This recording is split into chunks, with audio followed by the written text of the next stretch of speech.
Hello everyone, আসসালামু আলাইকুম। শুরু করছি বসন্তের ঝরা ফুল উপন্যাসের পর্ব 13। লেখিকা নীলুফা নাজনীন নীলা। সকাল হতেই মেম্বার বাড়িতে মানুষের আনাগোনা শুরু হয়ে গেছে। বাড়ির আঙিনা জুড়ে এখন উৎসবের ধুম। আত্মীয় স্বজন আর কাছের মেহমানদের পদচারণায় চারপাশ মুখরিত। গ্রামের মানুষও দলে দলে আসছে এই মহা আয়োজনে। অথচ বিস্ময়কর ব্যাপার হলো, যারা মাত্র দুদিন আগেও মেম্বারকে নিয়ে কুরুচিপূর্ণ সমালোচনা আর গালিবাজ করছিল, তারাই আজ স্বার্থের টানে কি অবলীলায় মধুর বাণী শুনিয়ে যাচ্ছে। এটাই বোধহয় মানুষের প্রকৃত ও নিষ্ঠুর রূপ। বিপদের দিনে যারা মুখ ফিরিয়ে নেয়, উৎসবের আমেজ পেলেই তারা আবার ফায়দা লুটে ভিড় জমায়। সোহাগের পরিবার শিউলির উপর লেপ্টে দেওয়া সেই কলঙ্কের অপবাদে কথা জেনেই বিয়েটা নাকচ করে দিয়েছে। সোহাগ তবুও জেদ ধরেছিল। সব বাধা উপেক্ষা করে সে শিউলিকে জীবনসঙ্গী হিসেবে গ্রহণ করতে চেয়েছিল, কিন্তু তার বাবা মার অনড় অবস্থানের সামনে সেই ভালোবাসার পরাজয় ঘটেছে। তবে তারা রাজি হলেও হয়তো খুব একটা লাভ হতো না, কারণ ইদ্রিস খন্দকারের চোখে এখন ক্ষমতার মোহ। পুরো বাড়িতে এখন আলোকসজ্জা ঝলমল করছে, চারিদিকে ফুলের গন্ধ। কিন্তু এই জাঁকজমকের ঠিক বিপরীতে শিউলি নিজের অন্ধকার ঘরে পাথরের মতো একা বসে আছে। হঠাৎ ছোট বোন ফুলঝুরির ডাকে তার ঘোর কাটল। আপা! ফুলঝুরির কণ্ঠটা আজ বড় বেশি করুণ ও অসহায় শোনালো। শিউলি ধীরালয়ে পেছনে ফিরে তাকিয়ে ছোট বোনটাকে পরম মমতায় টেনে নিজের কোলের ওপর বসালো। হৃদয়ের রক্তক্ষরণ আড়াল করে আদরে গলায় জানতে চাইল, কি হয়েছে রে? ফুলঝুরি বোনের বুকে মাথা রেখে ভিজে গলায় ফিসফিস করে বললেও, আপা, সত্যি কি এই নিষ্ঠুর লোকটার সাথেই তোমার বিয়ে হয়ে যাইব? ওই লোকটারে আমার একটু ভালো লাগে না রে আপা। ফুলছড়ির সরল মাখা কথা শুনে শিউলি এক চিলতে হাসলো। সে শান্ত গলায় বলল, বিয়ে হবে না রে, তুই একদম চিন্তা করিস না। শিউলির মুখে এমন কথা শুনে ফুলছড়ি বিস্ময় ভরা চোখে বড় বড় করে তাকালো। অবাক হয়ে প্রশ্ন করলো, বিয়ে হইব না মানে? শিউলি পরম মমতায় ফুলছড়ির ফোলা ফোলা গাল দুটো টেনে দিয়ে আদুরে কণ্ঠে ফিসফিস করে বলল, না, হবে না। তবে খবরদার এই কথা যেন ভুলেও কাউকে বলিস না, বুঝলি? বোনের কথায় একরাশ স্বস্তি পেল ফুলছুরি। খুশিতে ডগমগ হয়ে মাথা নেড়ে বলল, আচ্ছা, কাউরে কমু না। এরপর সে লাফাতে লাফাতে ঘর থেকে বেরিয়ে গেল। ফুলছুরি যাওয়ার কিছুক্ষণ পরেই ঘরে কয়েকজন মহিলার প্রবেশ ঘটল। তাদের হাতে একটা লালচে হলুদ রঙের শাড়ি।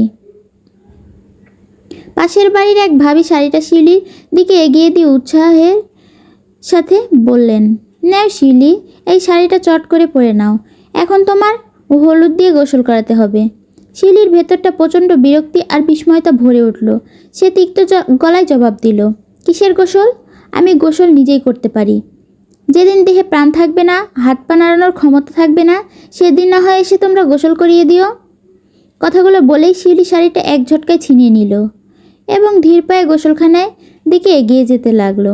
গ্রামের বাড়িগুলোতে শোবার ঘর থেকে গোসলখানা সাধারণত একটু দূরেই হয়। শিউলি উঠান পেরিয়ে সেদিকে যেতে লাগলো। হাতে হলুদ শাড়ি নিয়ে শিউলি যখন ধীর পায়ে এগোচ্ছিল, তখন সে অনুভব করলো বিষাক্ত কিছু দৃষ্টি তার শরীরকে কুড়ে কুড়ে খাচ্ছে। উঠানে ভিড় করা কিছু মানুষের কামুক চোখ তাকে পরখ করছে নির্লজ্জভাবে, যেন তার লোলুপ দৃষ্টি দিয়ে শিউলিকে ছিঁড়ে খুঁড়ে খেয়ে নিতে চায়। পুরুষত্বের নামে এই কার্যকতা শিউলির ভেতর থেকে সংকুচিত করে তুলল। সেদিন ভ্রুক্ষেপ না করে শিউলি মাথায় ওড়না টেনে কপাল পর্যন্ত নামিয়ে দিল। শিউলির সম্মানটুকু আড়াল করে সে দ্রুত গোসলখানায় ঢুকে ভেতর থেকে দরজা আটকে দিল।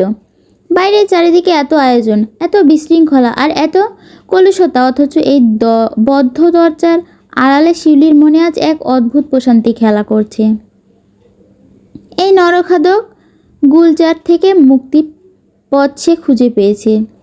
আজ গভীর রাতে শিমুলের হাত ধরে সে অজানার উদ্দেশ্যে পাড়ি দেবে ভাবতেই তার বুকটা এক অজানায় সুখে কেঁপে উঠল। এই বিষণ্ণ আবহেও শিমুলের কথা মনে পড়তেই তার ঠোঁটের কোণে এক চিলতে স্বস্তির হাসি ফুটে উঠল।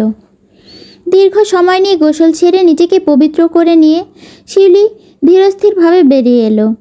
গধূলির আকাশ তখন স্নান হয়ে নিজের শেষ লগ্নে এসে দাঁড়িয়েছে। চারিদিকে গধূলির আলো ছায়ায় খেলা, অথচ শিউলির মনের ভেতর অস্থিরতার পারদ তত্ত্বটাই বাড়ছে। সে প্রহর গুনতে রাত নামায়, কিন্তু আজকের এই অভিশপ্ত দিনটি যেন শেষ হতেই চাইছে না। কারোর জন্য অপেক্ষার প্রহর বুঝি এভাবে অনন্তকালে হয়ে দেখা দেয়। শিউলির মনে একরাশ আক্ষেপ দানা বাঁধছে। গতকাল রাতে যদি সে শিমুলের হাত ধরে বেরিয়ে যেত, তবে এতক্ষণে তার বৈধ পরিণয়ে আবদ্ধ হতে পারত। কিন্তু গত রাতে না যাওয়ার পেছনে এক রূঢ় বাস্তবতা ছিল।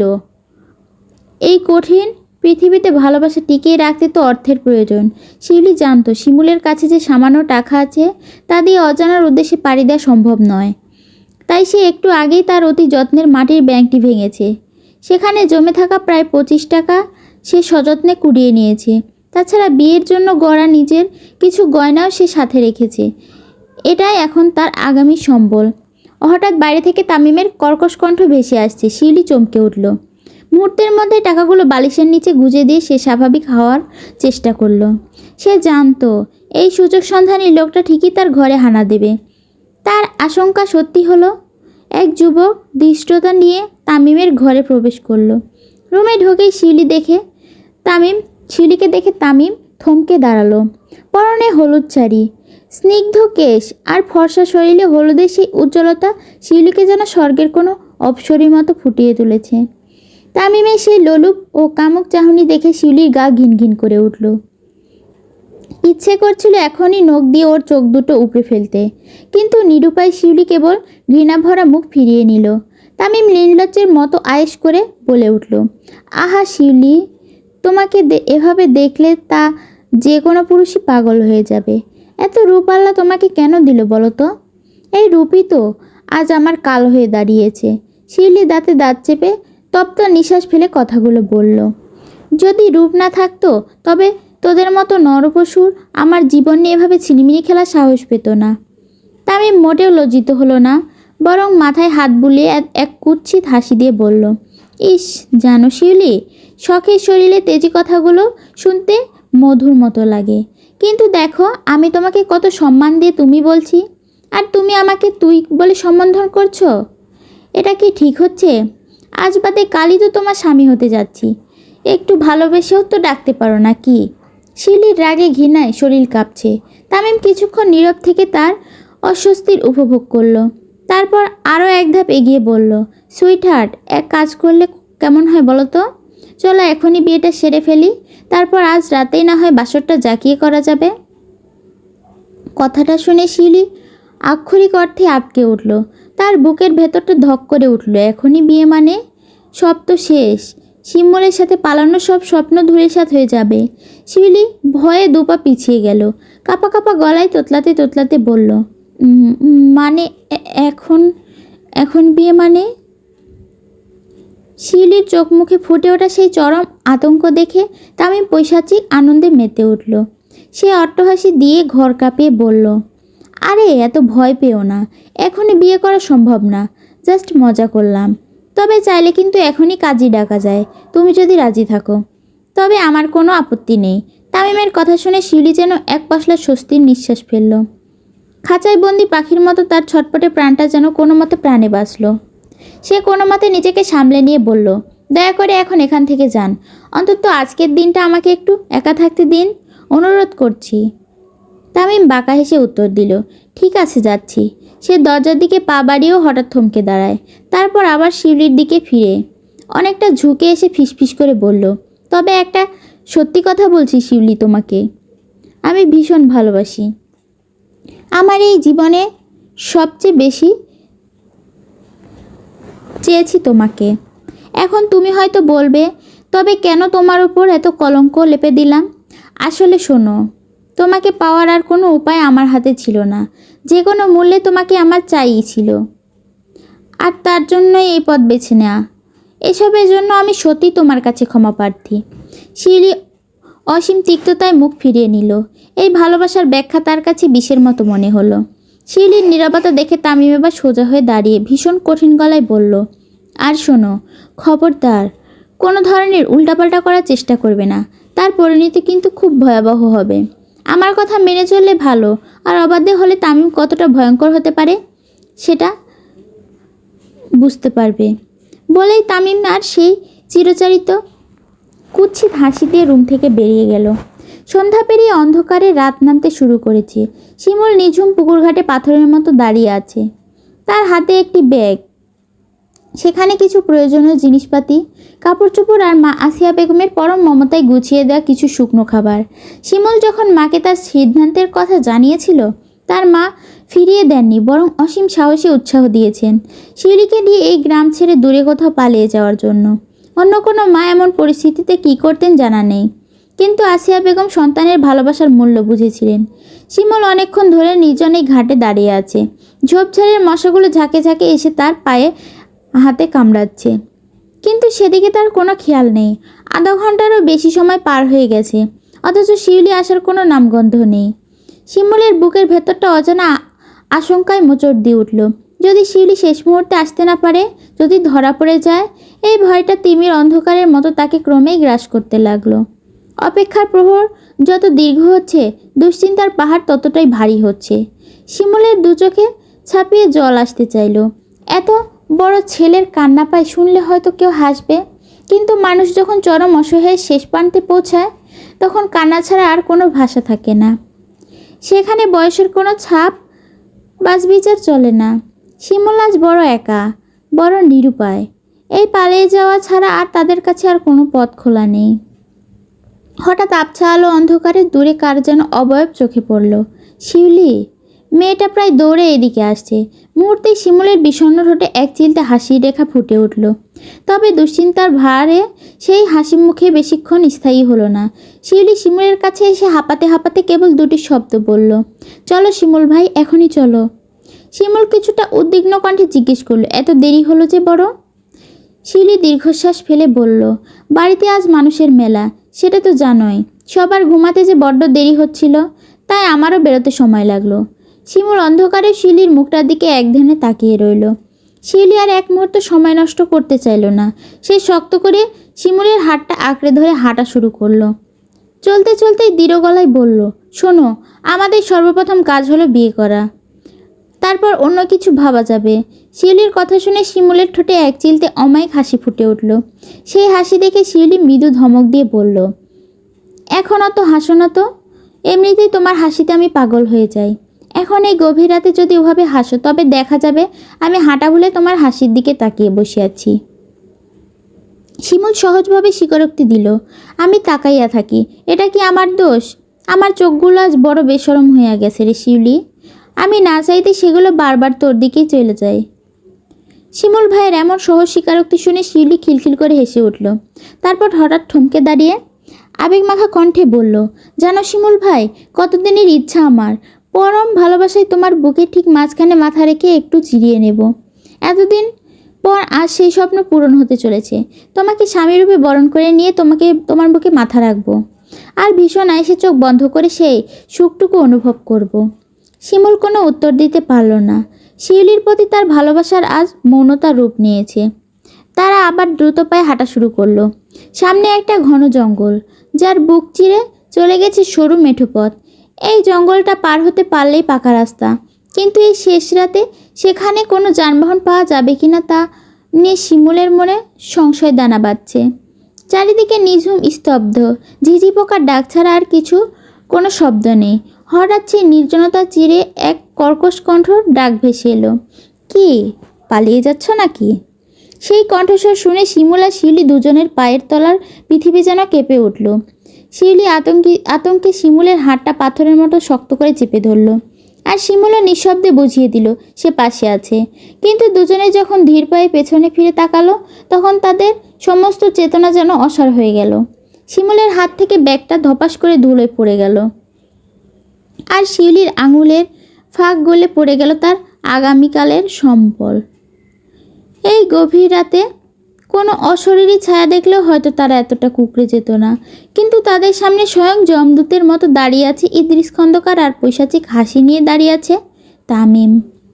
ভয়ে শিউলির গলা শুকিয়ে কাঠ হয়ে গেল। চোখের সামনে পৃথিবীটা ঝাপসা হয়ে এলো। পা দুটো যেন মাটির গভীর তলদেশে হারিয়ে যাচ্ছে। এতটা অসহায় বোধ হয় সে পুরো জীবনে কখনো করেনি। ঝাপসা চোখে সে একবার শিমুলের দিকে তাকালো। দেখলো সেই শান্ত ছেলেটার কপালে বিন্দু বিন্দু ঘাম জমেও তার চোখ মুখে এক ইস্পাত কঠিন দৃঢ়তা। সে শিউলির হাতটা এমনভাবে আঁকড়ে ধরল যেন মৃত্যু না আসা পর্যন্ত এই বাধা আলগা হবে না। তামিমের ঠোঁটের কোণে সিগারেট চেপে আয়েশ করে এগিয়ে এলো। তার চোখে এক পৈশাচিক তৃপ্তি। সে উপহাসের সুরে বলল, তোকে বারণ করেছিলাম না শিউলি, এমন ভুল করিস না। তোর এত বড় দুঃসাহস দেখালি কিভাবে? তোরা কি ভেবেছিলি আমি তোর বাড়ির চারিদিকে পাহারাদার বসিয়ে রাখবো না আর তোর হাত ধরাধরি করে পালিয়ে যাবি? শিমুল নিজের ভেতরে সবটুকু সাহস সঞ্চয় করে বজ্রকণ্ঠে বলল, তামিম, আমাদের পথ ছাড়, আমাদের যাইতে দে। শিমুলের কথা শুনে তামিম এক বিকট অট্টহাসিতে ফেটে পড়ল। সাথে সাথে ইদ্রিস খন্দকার আর তাদের সাঙ্গপাঙ্গদের পৈশাচিক হাসি বনের স্তব্ধতা ছিঁড়ে খুঁড়ে ফেলল। ইদ্রিস খন্দকার রাগে ফুঁসতে ফুঁসতে শিউলির একদম কাছে গিয়ে দাঁড়ালেন। তার চোখে চাহনি যেন বিষ ঢালছে। তিনি গর্জে উঠে বললেন, কত বড় সাহস তোর! আমার মুখে চুনকালি দিয়ে তুই পালাইয়া যাচ্ছিস? এই স্পর্ধা তোরে কে দিল? এই বংশের মানসম্মান এভাবে মাটিতে মিশিয়ে দেওয়ার ফল কী হতে পারে তা কি তোর জানা আছে? শিমুল এবার সমস্ত অহংকার বিসর্জন দিয়ে দুই হাত জোর করে ইদ্রিস খন্দকারের সামনে দাঁড়ালো। ভাঙা গলায় সে আকুতি জানালো, চাচা, আমাদের একটু দয়া করে আমাদের যেতে দিন। আমরা এই গ্রাম ছেড়ে অনেক দূরে চলে যাব। কেউ কোনোদিন আমাদের ছায়াও দেখবে না। শিউলির কোনো কথা বলল না। সে জানে এই পাথর হৃদয় নরপিশাচদের কাছে মিনতি করা মানে অরণ্যে রোদন। শিউলি শিমুলের হাতটা শক্ত করে ধরে অন্ধকারের বুক চিরে উল্টো দিকে দৌড় দিতে চাইল, কিন্তু দেখলো চারপাশটা বিষধর সাপের মতো তামিম আর তার বাবার লোকেরা ঘিরে রেখেছে। মুক্তির সব কটা দরজা এক নিমিষে চিরতরে বন্ধ হয়ে গেল। তাদের এক হওয়ার যে রঙিন স্বপ্নটুকু তারা এতক্ষণ বুকে লালন করেছিল তা বালির বাঁধের মতো ভেঙে পড়ল। তামিমের ইশারায় কয়েকজন লোক বুনো পশুর মতো ঝাঁপিয়ে পড়ল শিউলির কাছ থেকে হ্যাঁচকা টানে সরিয়ে নিল। শিমুল রাগে যন্ত্রণায় হুঙ্কার ছেড়ে উঠল, ছাড় আমাকে, হাত ছাড় তোরা। কিন্তু পাষাণদের কানে সেই চিৎকার পৌঁছালো না। ইদ্রিস খন্দকার নির্দয়ভাবে আদেশ দিলেন শিমুলকে শিক্ষা দেওয়ার জন্য। শিমুলের মধ্যে শিউলির চোখের সামনে কতগুলো ক্ষুধার্ত হায়নার মতো মানুষ শিমুলকে ঘিরে ধরে নির্বিচারে মারতে শুরু করলো। শিউলি পাগলের মতো সেদিকে ছুটে যেতে চাইল, কিন্তু ইদ্রিস খন্দকার নিজের মেয়ের হাতে লোহার মতো শক্ত করে চেপে ধরলেন। অন্ধকার জঙ্গলের নিস্তব্ধতা চিরে শিমুলের গগনবিদারী আর্তনাদ প্রতিধ্বনি হতে লাগলো। সেই চিৎকারে আকাশ বাতাস যেন কেঁপে উঠেছে। শিউলি ডুকরে কেঁদে উঠল, আমার শিমুল ভাইরে মেরো না তোমরা, দোহাই লাগে তোমাদের, ওরে ছেড়ে দাও। ও আল্লাহ, তুমি আমার শিমুল ভাইরে বাঁচাও। শিউলি সেই আকাশ ফাটানো আর্তনাদ বড় ধান ক্ষেতের ওপর দিয়ে বজ্রপাতের মতো বয়ে গেল। গাছের ডালে ডাকতে থাকা পেঁচাগুলো সেই বিশদ দৃশ্য সইতে না পেরে স্তব্ধ হয়ে গেল। প্রকৃতির বুক হয়তো এই হাহাকারে কেঁপে উঠেছে, কিন্তু পরম মায়া শিউলিকে যে বাবা বড় করেছিল সেই বাবার মনে আজ লেশমাত্র মায়া নেই। শিউলি এবার মরিয়া হয়ে তার বাবার হাত ছাড়িয়ে দৌড়ে শিমুলের রক্তাক্ত দেহের ওপর গিয়ে পড়ার চেষ্টা করছিল, কিন্তু পিশাচদের লাঠির আঘাত আর কিলঘুষি থামল না। ইদ্রিস খন্দকার মূর্তির মতো দাঁড়িয়ে সেই নরকীয় ধ্বংসলীলা দেখছেন, আর তামিম এক কোণে দাঁড়িয়ে তৃপ্তি অট্টহাসি হাসছে। শিউলি যখন দেখলো কোনো আকুতি কাজ করছে না, তখন সে দেখলো তার ভালোবাসার মানুষটার নাক মুখ ফেটে তাজা রক্তের মাটি ভিজে যাচ্ছে। শিমুলের প্রাণভোমরা যেন ধীরে ধীরে নিভে আসছে। শিউলি এবার দিগ্ভ্রান্ত হয়ে দৌড়ে গিয়ে তার বাবার পায়ের ওপর আশ্রে পড়ল। তার মাথার ওড়নাটা ধস্তাধস্তির কোথায় যে খসে পড়েছে সেই খেয়ালটুকু আর নেই। দুহাতে বাবার পা দুটো জাপটে ধরে সে ডুকরে কেঁদে উঠল। তার কণ্ঠ রূঢ় হয়ে আসছে। সে তবুও অনুনয় করে বলছে, ও আব্বা, ওরা আমার শিমুল ভাইরে মেরে ফেলবে গো আব্বা, তুমি ওদের বারণ করো। আব্বা, শিমুল ভাইয়ের খুব কষ্ট হচ্ছে, ওই দেখো ও কেমন ছটপট করছে। ও মরে গেলে আমি বাঁচব না আব্বা, আমি নিশ্চিত মরে যাব। একবার একটু মায়া করো আব্বা, আমি তোমার পায়ে ধরি। শিউলির এই বুক ফাটা বিলাপে বনের বাতাস ভারী হয়ে উঠলেও ইদ্রিস খন্দকারের পাষাণ হৃদয় একটুও টলল না। তিনি অবিকল এক কাঠের পুতুলের মতো নিস্পৃহ চোখে দূরে তাকিয়ে রইলেন। বাবার কাছে কোনো দয়া না পেয়ে শিউলি এবার ধুলোয় গড়াগড়ি খেয়ে তামিমের পায়ে গিয়ে পড়ল। আর্তনাদ করে বলল, তামিম, তুই ওদের থামতে বল, আমার শিমুল ভাই মরে যাবে রে। আমার খুব কষ্ট হচ্ছে তামিম, আমার দম বন্ধ হয়ে আসছে, আমার একটু বাঁচতে দে, আমি তোকেই বিয়ে করব, কথা দিচ্ছি, তুই যা বলবি আমি তাই শুনবো, শুধু শিমুলকে ছেড়ে দিতে বল। তামিমের পৈশাচিক আকাঙ্ক্ষা যেন এতক্ষণে তৃপ্ত হলো। সে এক দম ভরা চিৎকারে লোকগুলোকে থামতে বলল। লোকগুলো সরে দাঁড়াতেই শিউলি দেখল শিমুল নিথর হয়ে মাটির সাথে মিশে আছে। তার শুভ্র শরীরটা যেন মাটি আর কালচে রক্তের এক বীভৎস সংমিশ্রণ। শিউলি পাগলের মতো দৌড়ে গিয়ে শিমুলের রক্তাক্ত মাথাটা নিজের উরুর ওপর তুলে নিল। কাঁপা কাঁপা কণ্ঠে হাতে তার মুখটা আগলে ধরে গুমড়ে গুমড়ে কেঁদে বলল, ও শিমুল ভাই, শিমুল ভাই, তুমি কি শুনতে পাচ্ছ আমার কথা? একবার তাকাও। শিমুলের চোখের পাতা নড়ছে না। শিউলি এবার আকাশের দিকে মুখ তুলে এক আকাশ সমান হাহাকার নিয়ে চিৎকার করলো, ও আল্লাহ, তুমি আমার শিমুল ভাইকে ফিরিয়ে দাও, ওরে আমার কাছ থেকে কেড়ে নিও না আল্লাহ। শিউলি সেই আর্তনাদ যখন বনের নীরবতা মিলিয়ে যাচ্ছিল, ঠিক তখনই শিমুল অনেক কষ্ট করে কাঁপা কাঁপা ঠোঁট দুটো একটু নাড়ালো। অতি মৃদু প্রায় অস্ফুট স্বরে সে ডাকলো, ফুল। শিউলি অস্ফুট স্বরে শিমুলকে কিছু একটা বলতে চাইল, কিন্তু তার আগে তামিম হিংস্র হায়নার মতো এসে শিউলির হাতটা হেঁচকা টানে ধরে ফেলল। শিউলিকে দাঁড় করিয়ে সে কর্কশ গলায় গর্জে উঠল, অনেক হয়েছে এসব ন্যাকামি, এবার বাড়ি চল, তোর এই প্রেমের নাটক আর সহ্য হচ্ছে না। মনটা চাইছে এই বলদের বাচ্চাটাকে এখনই জ্যান্ত কবর দিয়ে দিতে। কথাটা শেষ করে তামিম তার সবটুকু শক্তি দিয়ে শিমুলের পেটে এক প্রচণ্ড লাথি মারল। যন্ত্রণায় কোকিয়ে ওঠে শিমুলের নিথর শরীরটা ধুলোমাখা মাটিতে ছিটকে বেশ কিছুটা দূরে গিয়ে পড়ল। শিউলি এবার ডুকরে কেঁদে উঠে অনুনয় করল, দোহাই লাগে তোর, ওরে আর মারিস না তামিম, ওর অবস্থা দেখ, ও তো এমনিতেই শেষ হয়ে গেছে। তামিম এক পৈশাচিক হাসি দিয়ে বলল, আরে এত দুশ্চিন্তা করিস না, আমি ওর কিছু করব না, আমার লোকেরা পরম যত্নে এই বলদটাকে তার বাড়িতে পৌঁছে দিয়ে আসবে। বলেই তামিম শিউলির কোনো আপত্তি না শুনে তাকে পশুর মতো টেনে হিঁচড়ে অন্ধকারের দিকে নিয়ে যেতে থাকলো। পেছনে পড়ে রইল রক্তাক্ত শিমুল। সে মাটির সাথে মিশে থেকেও তার অবশ হয়ে আসা হাতটা শিউলির দিকে বাড়িয়ে দিল। অসীম যন্ত্রণায় কাতর হয়ে সে শেষবারের মতো করুণ স্বরে ডাকলো, ফুল। শিউলি, যাস না তুই, যাস না। শিমুলের সেই শেষ আকুতির অন্ধকারের নির্লজ্জতার প্রতিধ্বনি হতে লাগলো। কিন্তু শিউলি তখন তামিমের কবলে পড়ে ক্রমশ তার স্বপ্নের কাছ থেকে অনেক দূরে হারিয়ে যাচ্ছে।